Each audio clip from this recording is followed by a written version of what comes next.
හරි පාරෙන් රට යන්න වයස 21ක් 55 අතර කාන්තා ඔබට හොඳම අවස්ථාව. ට්‍රාන්ස්ගල්ෆ් කුරුණෑගල. උසාවිය ඉදිරිපිට දුවර පාර කුරුණෑගල 076 10 10 100.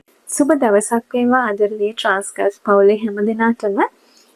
ඉතින් ට්‍රාන්ස්ගල්ෆ් කුරුණෑගල විදේශ රැකියා ආයතනයේ විදිහට අපි හැම වෙලාවෙම උත්සාහ කරන්නේ අපේ විදේශගත වුණු කෙනෙකුගේ ජීවිතයක් සාර්ථක කරන්නට. නිසා අපේ මේ දිනවල ට්‍රාන්ස්ගල්ෆ් කුරුණෑගල Facebook පිටුවේ බොහොම ජනප්‍රිය වෙලා තියෙන වීඩියෝ එකක් තියෙනවා අපේ විදේශගත වුණු දිනේ කාන්තාවක් එයාගේ ජීවිතේ සාර්ථක වුණු කතාව අපිත් එක්ක බෙදා හදාගන්න වීඩියෝ එකක්.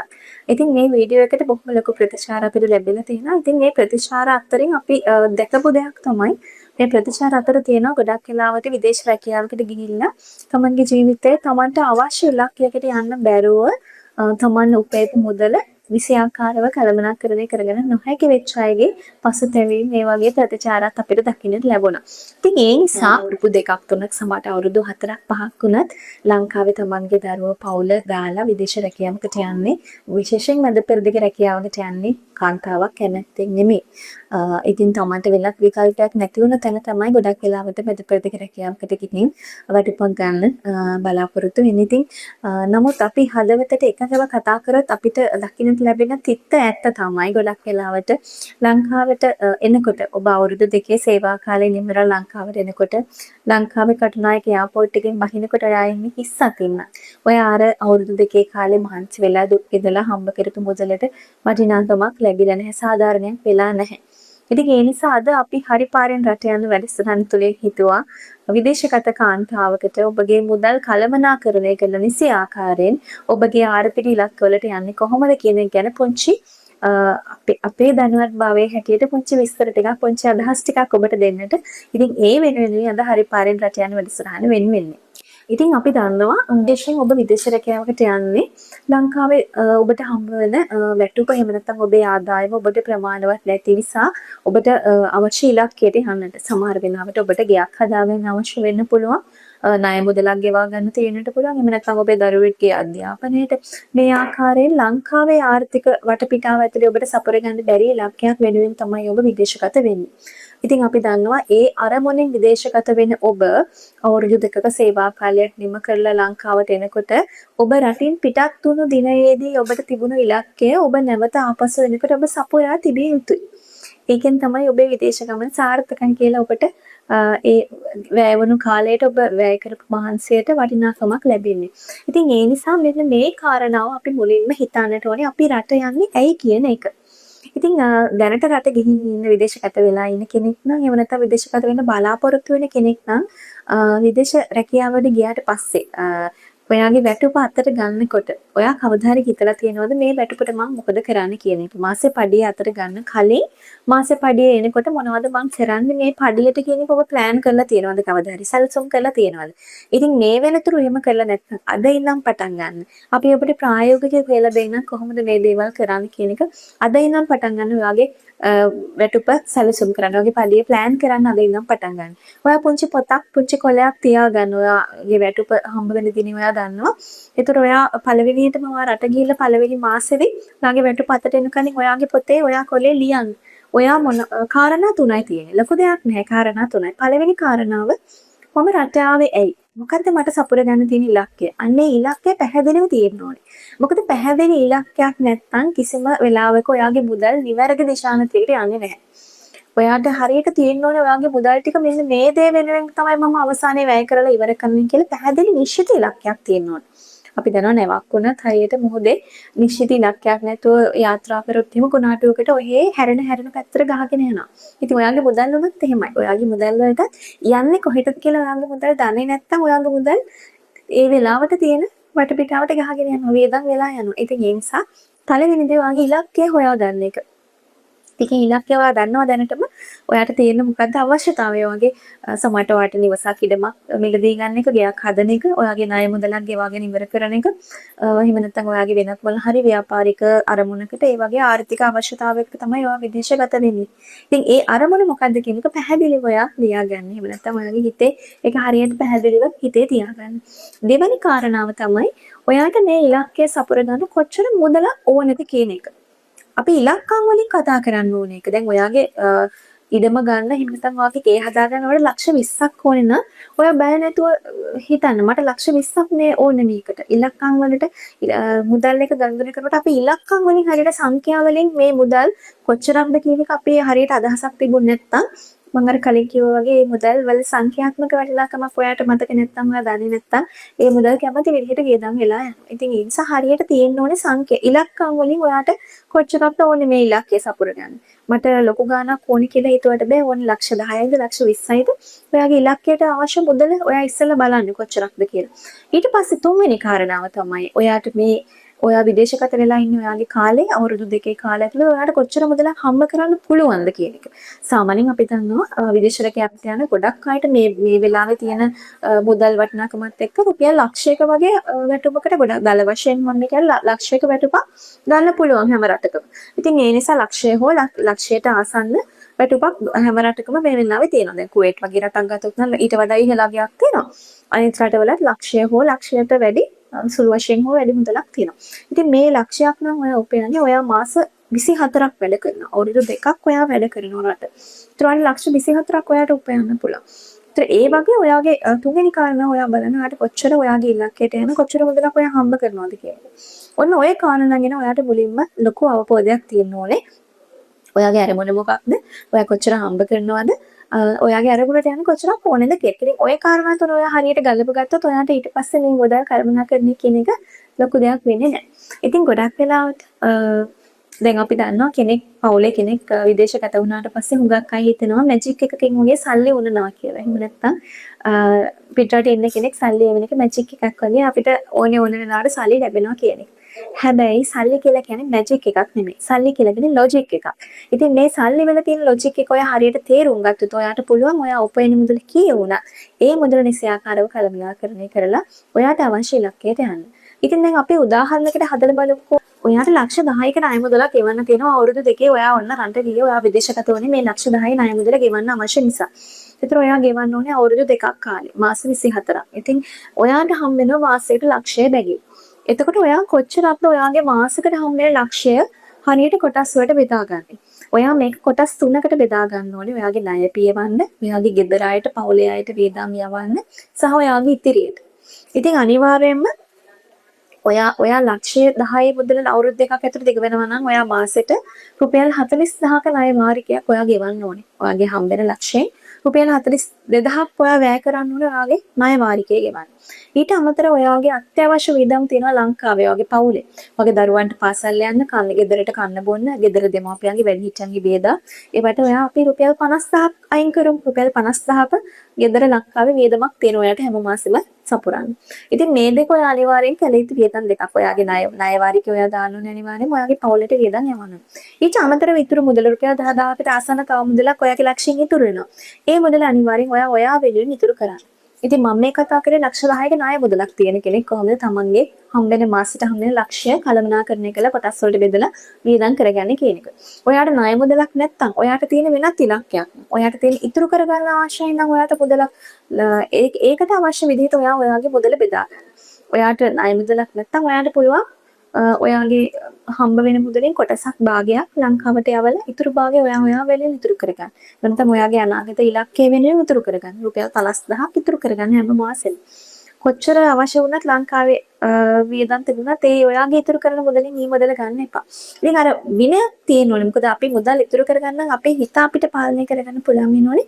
මූල්‍ය විනයක් තියෙන්න ඕනේ පුද්ගලයෙක් ළඟ. ඉතින් එහෙම නැති වුණොත් අපිට හිතන දේ ආස හිතන දේ අපි ගන්න ගියොත් එහෙම නැත්නම් ලංකාවේ පවුලේ ඒකට උත්සාහ කරොත් අපිට මේ ඉලක්කයට යන්න වෙන්නේ නැහැ. ඉතින් දැඩි අදිෂ්ඨානයකින් අපේ හිත පාලනය කරගෙන අපේ අවශ්‍ය නොවන හිතන් අපේ අවශ්‍යතාවන් සහ ඕමනාවන් කියලා දෙකක් තියෙනවානේ. අවශ්‍යතාව කියලා කියන්නේ අපිට අත්‍යවශ්‍ය දේවල්. අපේ ගෙදරට කන්න බොන්න බෙහෙත් දරුවන්ගේ පාසල් ගෙදර ඒවා අපි අත්‍යවශ්‍යම කළ යුතුයි. නමුත් ඕමනාවන් සමහරට ඔයාලට හොඳ වටිනා iPhone එකක් ගන්න ආස ඇති. එහෙම නැත්නම් ලස්සනට ගෙදර මොන හරි ඔයාගේ ජීවිතේ තව ටිකක් සුඛෝපභෝගී කරගන්න දෙයක් ගන්න ආස ඇති. හැබැයි ඔයා ඒ ඉලක්කය ටිකක් පස්සට දාන්න. මොකද ඊට වඩා ඔයාගේ අත්‍යවශ්‍ය වියදම් තියෙන ඔයාට කරන්න. ඉතින් ඒ ටික කරලා ඊළඟට ඔයාට හිතන්න පුළුවන් මේ දේවල් ගැන. මොකද අපේ ප්‍රමුඛතාවක් තියෙනවනේ ණය ගෙවනවා නම් අපි ණය ගෙවන එක තමයි අපේ ප්‍රමුඛතාවය. අපි අවුරුදු දෙකක් දුක් විඳින්නේ. ඔය ලංකාවට එනකොට ණය ටික ගෙවිලා තියෙනවනේ. තවත් ඒ ණය ඉතුරු වෙලා නම් ඔයාට මහන්සි වෙච්ච එකේ තේරුමක් නැහැ. ඉතින් ඒ නිසා ඔයාගේ ප්‍රමුඛතාවය හඳුනගන්න ඔයා මොනවටද මුදල් වැඩිපුරම වැය කරන්න ඕනේ. මෙන්න මේ අවශ්‍යතාවය ඉටු කරගන්න කියන එක. ඉතින් මම ඔය කතා කරේ සරල උදාහරණයක් සංඛ්‍යාවලින් අරගෙන ඔයාට මෙන්න මේ කාරණාව පැහැදිලි කරලා දෙන්න. ඊට අමතරව දැන් ඔයා සමහර වෙලාවට අවුරුදු දෙකක් ලංකාවට ආවට පස්සේ අන්තිමට වෙලා තියෙන ලංකාවේ අය කාලා දීලා වියදම් කරන ඔයාගේ මුදල අවසානයේ අවුරුදු දෙක අපස්සට හැරිලා බලනකොට ඔයා වෙනුවෙන් රුපියලක්වත් ඉතුරු වෙලා නැත්තම් ඒක ලංකාවේ ඇගෙනීමේ ඔයාගේ වරදක්. මොකද ඔයා හම්බ කරන මුදල ඔයා උපයන මුදලේ කලවනාකරුවා වෙන්නේ ඔයා. අපේ කාන්තාව ගොඩක් වෙලාට කරන වැරදි දෙයක් තමයි සම්පූර්ණ මුදලම ලංකාවට එවනවා. අපේ දරුවෝ පවුල ඒගලන්ට අපි උතුකම් කරන්න ඕනේ තමයි. නමුත් ඔයා උපයන සම්පූර්ණ මුදලම ලංකාවට යවන්න එපා. ඔයා වෙනුවෙන් ඔයා කොටසක් අනිවාර්යෙන් වෙන් කරලා තියාගන්න. මොකද ඔයා තමයි දුක් මහන්සි වෙලා හම්බ කරලා නිදි මරාගෙන මේ මුදල උපයන්නේ. එතකොට ඔයාට ඉතුරු කරගත්ත නැත්නම් අනිත් කෙනෙක් ඔයාට ඉතුරු කරයි කියලා ඔයා බලාපොරොත්තු වෙන්න එපා. අනිවාර්යයෙන්ම ඔයාට මුදලක් අපි ඔයාට හම්බෙන මුදලේ 70ක් ඔයා ගෙදරට යවන්න. ඔයාගේ ගෙදර වියදම් ගොඩක් අවශ්‍යතා තියෙන නිසා ඔයා විදේශගත වුණේ. ඒ අද තරමේ 30%ක්වත් තමන් වෙනුවෙන් ගිලුමක් ඉතුරු කරගන්න. මොකද අපි දන්නවා ලංකාවට ආවට පස්සේ ඔයා රට හිටපු කාලේ ප්‍රතිලාභයක් වට තියෙන්න ඕනේ. ඉතින් ඔයා ඉතුරු කරගත්තොත් තමයි ඔයාට යම්කිසි මුදලක් ඔයාගේ NRFC ගිණුමක හරි එහෙම නැත්නම් ලංකාවේ වට තියෙන බැංකුවක හරි ඔයා ඉතුරු කරගන්න. සම්පූර්ණ මුදල්ම ලංකාවට එවන්න එපා. දැන් අපි දන්නවා දැන් ගොඩක් මේ තාක්ෂණයේ දිනුවත් එක්ක ඔයාගේ ෆෝන් එකෙන් ඔයාට ගනුදෙනු කරන්න පුළුවන්. බැංකුවකින් ඇප් එකක් දාගෙන අවශ්‍ය කෙනාට මුදල් යවන්න පුළුවන් ෆෝන් එකේ. ඒතර මහත්තයාට මෙන්න මේ ගාණ යවන්න. ගෙදර දරුවන්ගේ වියදමට මෙන්න මේ ගාණ යවන්න. ඒ ගාණ ඔයාගේ ෆෝන් එකෙන් ඔයා යවලා ඔයා වෙනුවෙන් කොටසක් ඔයාගේ බැංකුවට ලංකාවේ හෝ ඔයා දාලා දෙන වගේ ගිණුමකටත් ඔයා අනිවාර්යයෙන්ම යවන්න. එතකොට ඔයාගේ මුදල වෙනම ඉතුරු වෙනවා. ගෙදර අයගේ අවශ්‍යතාවලට වෙනම ඒ වියදම යවෙනවා. ඉතින් ඒක අනිවාර්යයෙන්ම කළ යුතුයි. අපි ඒකට කියනවා pay to yourself කියලා. ඔයා වෙනුවෙන් ඔයා ඉතුරු කරන්න වියදම් කරන්න. ඒ වියදම් කරන්න කියන්නේ ඔයා වෙනුවෙන් ඔයා ගානක් තියාගන්න අනිවාර්යයෙන්. ඉතින් අපේ මේ මුදල් කළමනාකරණය ගැන කතා කරනකොට තව දෙයක් මට මතක් වෙනවා. බුදුරජාණන් වහන්සේ බුදුදහමේ පවා දේශනා කළා තියෙනවා Taman උපයන මුදල කොටස් 4කට වෙන් කරලා වියදම් කරන්න කියලා. සම්පූර්ණ මුදලම එක දෙයකට වියදම් කරන්නද ඔයා උපයන මුදල කොටස් 4කට වැය කරන්න. පළවෙනි කොටස තමයි ඔයාගේ ගෙදර එහෙම නැත්නම් ඔයාගේ අත්‍යවශ්‍ය වියදම්. සාමාන්‍යයෙන් අපි දන්නවා කෑම බීම වලට රට ඉඳන් ගෙදර පවුලේ කෙනෙක්ගේ අවශ්‍යතාවයට ඔයා වියදම් කරන්න ඕනේ. එදිනෙදා කෑම බීම ඇඳුම් බිල් ගෙවන්නේ ඒ දේවල් වලට ඔයාගේ මුදලෙන් 4න් එකක් වැය කරන්න. ඒ වගේම ඉතුරු 4න් 2 ඔයාගේ ආර්ථික ඉලක්කය වෙනුවෙන් වැය කරන්න. සමහර වෙලාවට ඔයාට අවශ්‍ය වාහනයක් ගන්න පුළුවන්, එහෙම නැත්නම් ගෙයක් හදාගන්න වෙන්න පුළුවන්, ණය ගෙවන්න වෙන්න පුළුවන්. ඔයා හම්බ කරන මුදලෙන් 4න් 2ක කොටස. ඒ කියන්නේ හරියටම භාගයක කොටසක් ඔයා වෙන් කරන්න ඕනේ ඔයාගේ අන්නේ ඉලක්කේ සපුර ගන්න අවශ්‍ය මුදල විදුවට. ඒ වගේම තව 4න් එකක් ඉතුරු වෙනවනේ. ඒ 4න් එක ඔයා හදිසි අවස්ථාවකදී ප්‍රයෝජනයට ගන්න ඉතුරු කරන්න. ඉතින් එහෙම වුණොත් ඔයාට ලංකාවට ආව දවසක හරි ඔයාට ඉතුරු කරපු 4න් එක ඔයාට ඉතුරු වෙලා තියෙයි. ඉතින් අර සම්පූර්ණ Taman හම්බෙන මුළු මුදලෙම 100%ක් වියදම් කරන්න නැතුව මේ විදිහට කොටස් 4කට බෙදාගෙන වියදම් කරොත් ඔයාට පුළුවන් ඔයාගේ ගෙදර පවුලේ පෝෂණය කරන ගමන් ඔයාගේ ඉලක්කයටත් ගිහින් ඔයාගේ ඔයා වෙනුවෙන් මුදලක් ඉතුරු කරගන්න. ඉතින් ඒ නිසා මෙන්න මේ කාරණාව අපි විශේෂයෙන් මතක් කරන්න කැමති අපේ ආගම් වල පවා මේ මුදල් කළමනාකරණය ගැන ඇත්තටම වටිනා උපදෙස් දීලා තියෙනවා. ඉතින් මෙතනදී තව දෙයක් ඔයා කල්පනා කරනවා ලංකාවට ගියාට පස්සේ ඔයා මොකද කරන්නේ? ඒ කියන්නේ දැන් සමහර වෙලාවට කෙනෙක් තමන්ගේ ප්‍රශ්න ටික ඔක්කොම විසඳගත්තට පස්සේ රට ගිහිල්ලා අවුරුදු 2 කාලයක් ගත කරලා නැවත ලංකාවට ආවට පස්සේ අර ඔයා වැය කරපු කාලය සහ ඒ උපයපු මුදලෙන් ඔයාට යම්කිසි ප්‍රතිලාභයක් තියෙන්න ඕනේ ලංකාවට ආවට පස්සේ. ඉතින් ඒ නිසා අර ඔයාගේ ඉතුරුමක් පාවිච්චි කරන්න ඒ වෙනුවෙන්. දැන් ඔයා අපි හිතමුකෝ අවුරුදු 2 කාලෙට ලක්ෂ 10ක මුදලක් ඉතුරු කරගත්ත කියලා. එතකොට ඒ ඉතුරු කරගත්ත මුදල ලංකාවට ආවට පස්සේ නිසියාකාරයෙන් ඔයා ආයෝජනයක් හෝ එහෙම නැත්නම් ඔයාට ස්වයං ව්‍යාපාරයක් ස්වයංක්‍රියාවක් ආරම්භ කරන්න පුළුවන්. පුංචි ව්‍යාපාරයක් ආරම්භ කරන්න පුළුවන්. එහෙම නැත්නම් ඔයා කැමති මුත්ම කරන්නේ නැත්නම් අඩතරම ස්ථාවර තැන්පත්වකට හරි දාලා ඔයාගේ මුදලට යම්කිසි වැඩි පොලියක් ලබාගෙන මේ මුදල සුරක්ෂිත කරගන්න පුළුවන්. එහෙම නැත්නම් ආයෝජනය කරන්න පුළුවන්. මේ වගේ ඔයාගේ මුදල එක තැන තියාගන්න නැතුව ඔයා ඉතුරු කරපු ලක්ෂ 10 ඔයා තව අවුරුදු 10කින් බැලුවොත් එimhe ඔයාට ඊට වඩා ලොකු ප්‍රතිලාභයක් එන දෙයකට ඔයා යොදවන්න අනිවාර්යයෙන්ම. එහෙම නැත්නම් සමහරට ඔයා දන්නේම නැතුව ඔයාගේ දිනදා අවශ්‍යතාවලට මේ ටික වේදන් වෙලා යනවා. ඒ නිසා ඒකත් ඔයා බලන්න ලංකාවට ආවට පස්සේ මම මොකද කරන්නේ? මම ආයෙත් රට යන්න වෙනවද? එහෙම නැත්නම් මම ඉතුරු කරගත්ත මුදලෙන් මට දෙයක් රට යන්න නැතුව කරන්න පුළුවන් වෙනවද? ඉතින් ඒ නිසා ඒ ගැනත් ඔයාලට සැලසුමක් තියෙන්න ඕනේ ලංකාවට ආවට පස්සේ මගේ ඉතුරු මුදලෙන් මම මොකද කරන්නේ කියන එක. ඉතින් ඒක ඔන්න ඔය දේවල් ගැන අපි හිතුවත් අපි කල්පනා කරලා බැලුවොත් අපිට අදහසක් ගන්න පුළුවන් අපේ මුදල් කොහොමද කළමනාකරණය කරගන්නේ කියන එක. අනිත් විශේෂම දේ තමයි විදේශගත කාන්තාවකගේ පවුලේ වගකීම. මොකද මේ විදේශගත වෙනවා කියලා කියන රට රැකියාවකට යනවා කියන එක හරියට මේ පවුලේ හවුල් ව්‍යාපාරයක් වගේ දෙයක්. ඒ කියන්නේ පවුලේ අයගේ සහයෝගය විශේෂයෙන් ගෙදර ස්වාමි පුරුෂයාගේ දරුවන්ගේ ඉන්න පවුලේ වැඩිහිටියන්ගේ ඒ පවුලත් එක්ක බැඳිච්ච අයගේ වගකීමක් තමයි රට රැකියාවකට එවන කෙනාගේ මුදල හරියට ලංකාවේදී වේදම් කරන එක සහ කළමනාකරණය කරගන්න එක. මොකද දැන් මේක තමයි මම කියන්නේ ලංකාවේ ඉන්න අයට ඔයාගේ පවුලේ කෙනෙක් රට ගිහින් ඉන්නවා නම් විශේෂයෙන් අපේ ස්වාමි පුරුෂයන්ට ඔබගේ බිරිඳ විදේශගත වෙලා ඉන්නවා නම් නැද පෙරදිග රැකියාවට ගිහින් ඉන්නවා නම් එහෙ ඉන්නේ සල්ලි අච්චු ගන්න මෙෂීමක් නෙමෙයි. දහඩිය කඳුළු හලලා දුක් මාංශ වෙලා නිදි මරලා අර අවකාශයකේ කාන්තාර රටවල් වල මුදල් උපයන්නේ ගොඩක් දුක් විඳලා. ඉතින් ඒ උපයන මුදලට වටිනාකමක් තියෙන්න ඕනේ. ඉතින් ලංකාවේදී ඔබ ඒ මුදල් හරියාකාරව වියදම් කරන්නේ නැතුව සමහර වෙලාවට අත්‍යවශ්‍ය නොවන දේවල් වලට වියදම් කරනවා නම් හැමදාම මත්පැන් බොනවා නම් හැමදාම පාටි දානවා නම් යාළුවොත් එක්ක එකතු වෙලා එහෙම නැත්නම් ලොකු ගණන් දීලා ෆෝන් එකක් ගන්නවා නම් ට්‍රිප් යනවා නම් ඉතින් ඔය අත්‍යවශ්‍ය නොවන වියදම් වලට රට ඉඳන් එවන කෙනා දුක් මාස් වෙලා හම්බ කරලා එන මුදල වැය කරනවා නම් ඔබේ අවශ්‍ය ඉලක්ක වලට අත්‍යවශ්‍ය ඉලක්ක වලට ඔබට යන්න වෙන්නේ නැහැ. ඔබේ ගෙදර හැමදාම හදන්න වෙන්නේ නැහැ. හැමදාම බාගෙට බැඳපු බිත්ති ටික හැමම තියෙයි. ඔබේ දරුවන්ගේ ඇඳුම් හැමදාම පරණ වෙලා තියෙයි. දරුවන්ට හරියට කන්න බොන්නේ නැති වෙයි. ඉතින් ඒ නිසා ඔබගේ අත්‍යවශ්‍ය ඉලක්ක ටික මොනවද? අත්‍යවශ්‍ය වියදම් ටික මොනවද කියන එක හරියට අඳුනගෙන ඒ වෙනුවෙන් විශේෂයෙන් පවුලේ අයගේ සහායය ලබා දිය යුතුමයි. එහෙම නැතිනම් මේ වැඩේ කරන්න බෑ. විශේෂයෙන් අපි දන්නවා විදේශ රැකියාවට ගියපු කාන්තාවන්ට අපිට හම්බෙන අත්දැකීම් අපේ පෞද්ගලික අත්දැකීම් එක්ක නැවත නැවතත් රට යන්න වෙලා තියෙන්නේ.